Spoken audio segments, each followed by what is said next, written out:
আসসালামু আলাইকুম এভরিওয়ান, সবাই কেমন আছেন? আশা করছি সবাই ভালো আছেন। নতুন একটি ভিডিও নিয়ে চলে আসলাম, আশা করছি সবারই ভালো লাগবে। গল্পে গল্পে দেখাবো আজ আমি কি কি রান্না করলাম।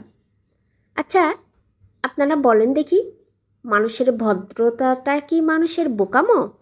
মানুষের সঙ্গে ভদ্র ব্যবহার করলে মানুষ মনে করে কি যে না বোকা, কিছুই বোঝে না। মানুষের এই ভদ্র ব্যবহারটা মানুষ বোকা মনে করে তার সঙ্গে খুঁচিয়ে খুঁচিয়ে কথা বলা, তার সঙ্গে খারাপ ব্যবহার করা, তাকে ঠকানো, এগুলো শুরু করে দেয়।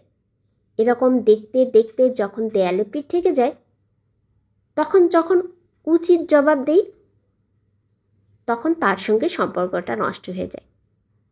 এক কথায়, মাথায় তুলতে তুলতে যখন মাথা থেকে ফেলে দেওয়া হয়, তখনই শুরু হয়ে যায়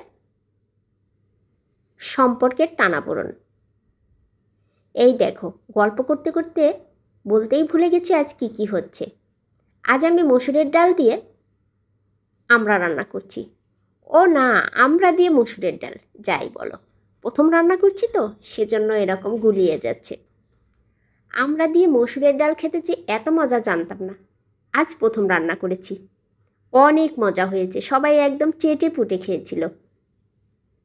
এত মজা লাগে আসলে জানতাম না। যাই হোক, প্রথম রান্না করেছি, তারপরে অনেক ভালো হয়েছে। আর যার কাছে রেসিপিটা শিখেছিলাম তাকে অনেক অনেক ধন্যবাদও জানাচ্ছি। আজ আমি আমড়া দিয়ে মসুরের ডাল করব আর হাতে মাখা ছোটো মাছ। আরও কী করছি সেটা থাকছে, শেষ পর্যন্ত দেখতে থাকবে সবাই। এবার আমি ডালটা বাগার দেব। আর ডাল বাগার দিতে যে কাণ্ডটা সবসময় আমার হয়ে থাকে সেটা হলো একে একে সব দিতে দিতে দেখা যায় যে একদম পুরা পুরা হয়ে যায়, কালো হয়ে যায়। এটা সব সময়ই প্রায়ই হয়ে থাকে। এই যে দেখো, ডালের কালারটা কিন্তু অনেক সুন্দর হয়েছে। আর সবাই বলে এরকম পোড়া পোড়া হলে নাকি সে ডালটা খেতে বেশি মজা হয়। যাই হোক, আমি কিন্তু ইচ্ছে করে পুড়াইনি, একটার পর একটা দিতে দিতেই পুড়ে যায়। ডাল আর ছোটো মাছ আজকের খাওয়া দাওয়া। আর এই দেখো, হাতে মাখিয়ে ছোটো মাছ বসিয়ে দিয়েছি, আলু আর বেগুন দিয়ে ছোটো মাছ।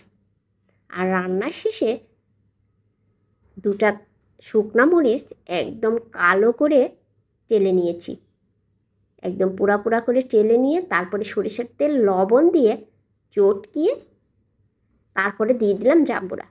আর জাম্বুরাটা মাখা অনেক মজা হয়েছিল। তোমাদের সবারই কি পছন্দ জাম্বুরা জানাবে কিন্তু।